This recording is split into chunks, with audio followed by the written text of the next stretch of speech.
Imagine being a lonely teenager who suddenly discovers a power no one else in the world has: the ability to turn completely invisible.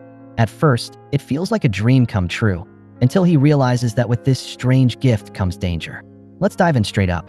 A boy named Michel wakes up one morning feeling like life is out to get him. He's just a regular teenager living in a quiet seaside town. Except regular teenagers don't usually start their day obsessing over Spider-Man costumes. Michel grabs the little money he has saved and pedals off on his bike, like his life depends on getting that costume before anyone else snatches it. But the shop owner ruins the dream with a simple, "not open yet." Michel keeps knocking like persistence will magically turn closed into open, but the guy won't budge. Eventually, Michel sulks away, but not without one of those cinematic moments where fate slaps him. Someone bumps into him, nearly sending his money flying down the street. He scrambles like his life savings are made of gold dust, snatches the bills back, and continues his day with the paranoia of someone who knows the universe is plotting against him. He rides to school, parks his bike, and hides the money in his shoe. In class, Michel does what all teens do: pretend to study while secretly recording his crush on his phone. Stella is everything to him, but his genius plan of becoming a secret filmmaker crumbles when his teacher catches him mid-creep. She seizes his phone and scolds him, even suggesting he might want to repeat the 9th grade just like Ivan, the school's official bully. Michel says nothing, but Ivan finds it hilarious and cracks jokes with his sidekick Brando. As if things weren't awkward enough, the principal walks in with a police inspector named Giovanna. She asks about a missing classmate, Martino. Everyone pretends to care for about 2 seconds before Ivan and Brando make more jokes. Giovanna ignores the clowns, warns the students to report anything they hear, and prepares to leave, until she's handed something.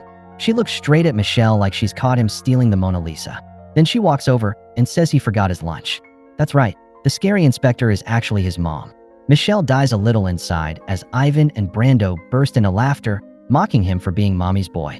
Michel doesn't even get time to be angry. His nose starts bleeding. He rushes to the restroom, cleans himself up. Not long after, Ivan and Brando kick open the door, drag him out, and demand his money. Michel swears he has none, but they check his shoe and find his stash. His Spider-Man dreams shatter instantly. To make it worse, the bullies give him a head start, count dramatically, and then chase him with a paintball gun. Michel runs for his life like it's the Olympics, but eventually, Ivan shoots him down. He crashes in front of other students, humiliated, while the bullies strut past like they just conquered Rome. Later, Michel trudges home, greeted by his excited little sister Candela, who annoys him with her questions about Superman's glasses disguise. He brushes her off, skips food because his mom cooked it, and locks himself in his room to cyberstalk Stella. He hovers over the friend request button like he's about to launch a nuclear missile, then finally clicks it. He checks his savings box, finds nothing but a sad little note, and realizes Spider-Man is out of reach. Still desperate, he heads to a shop that offers him a dusty old Chinese superhero costume. He hates it instantly, but the shop owner convinces him it's special. Michel asks about powers, but the man cryptically says he'll discover them himself. Somewhere else, Giovanna receives a video of Martino claiming he ran away because he's tired of home. She's suspicious, it doesn't add up. That night, Michel wears his cheap costume, sits alone like the saddest party reject, and Giovanna encourages him to go to Stella's Halloween party. He eventually goes. Stella greets him kindly, but Brando humiliates him by showing videos from Michel's confiscated phone, videos of Stella. The entire party sees Michel as the creepy stalker kid. Crushed, Michel hides in the bathroom, stares at his costume, and angrily wishes to be invisible. Lightning strikes outside. He jumps out a window, convinced the night couldn't get worse. But the next morning, while brushing his teeth, he realizes his wish came true. He's actually invisible. If you enjoyed this recap, don't forget to like, comment, and subscribe for more stories like this. His dog looks at him funny. His mom doesn't see him, and he scrawls a note to cover his absence. Michel panics, wraps himself in clothes, and sneaks to school. On the way, he sees Ivan with his paintball gun, and suddenly, revenge seems sweet. Michel invisibly plants the gun on Ivan, making the teacher blame him. He cheats on his test, pranks Brando during tennis, and even sneaks into the girls' locker room, which ends exactly as badly as you'd expect. His powers wear off, he's caught, and he nearly gets expelled.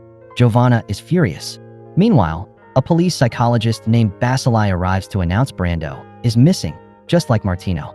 Michel, still mocked for his locker room fiasco, notices himself turning invisible again and bolts. At home, Candela discovers his powers, screams, then immediately becomes his sidekick, dubbing him the Invisible Boy. Michelle insists there's no one to save, but she tells him heroes don't get to choose.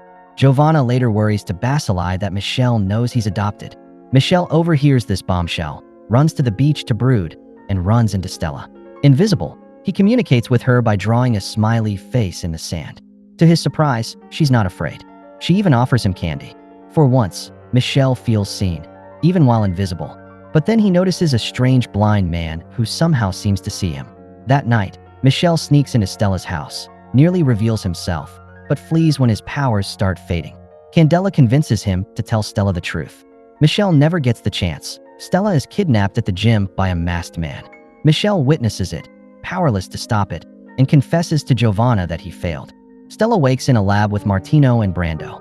The scientists test her, but declare she's not the one they want. Back home, Michelle's mom accidentally shrinks his costume by washing it. Furious, Michelle lashes out, declaring Giovanna isn't his real mother. Soon after, the strange man reveals himself, Andrzej, Michelle's real father. He explains their family history, experiments in Russia, specials with powers, Michelle's mother Yelena, who died fighting soldiers, and how Michelle inherited invisibility from her. Michelle doesn't know what to believe, but Andrzej gifts him a proper suit. Just then, Basili shows his true colors. He's working with the bad guys. Michelle narrowly escapes. With Ivan's reluctant help, he tracks Stella's signal to a ship. Inside, he discovers Basili is under the control of a man named Claw, who manipulates people by touch.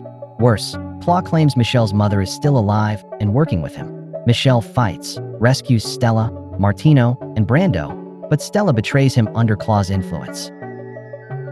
Claw reveals his powers, threatens Stella's life, and insists Michelle belongs with them. Giovanna and Andrzej storm the ship, but a bomb forces them to flee.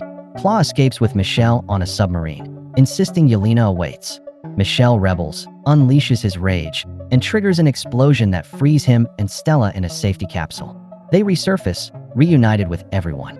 Giovanna embraces him, relieved he's alive. Andrzej slips away, promising their minds will stay connected. Michelle watches as Andrzej vanishes into the shadows, unsure if his father is hero or fugitive. Stella thanks Michelle for the past days, not knowing her memories will soon be erased. Andrzej wipes everyone's minds of the ordeal to protect his son. Giovanna gets public credit for saving the kids. The bullies back off Michelle, and for once, he walks tall. But elsewhere, a soldier reports to a woman with invisibility powers. It's Yelena. She's alive, and Michelle has a twin sister, Natasha, in Morocco. The Invisible Boy story is only beginning. And so, Michelle started out as a lonely boy chasing a Spider-Man costume, and ended up becoming a real superhero. He lost friends, made allies, found his father, and discovered his mother's legacy. Now with whispers of a twin sister and enemies watching from the shadows, one thing's clear, Michelle's story is far from over. But I'll leave you with this. Would you rather have invisibility powers like Michelle, or the ability to read minds like his father? If you enjoyed this recap, don't forget to like, comment, and subscribe for more stories like this.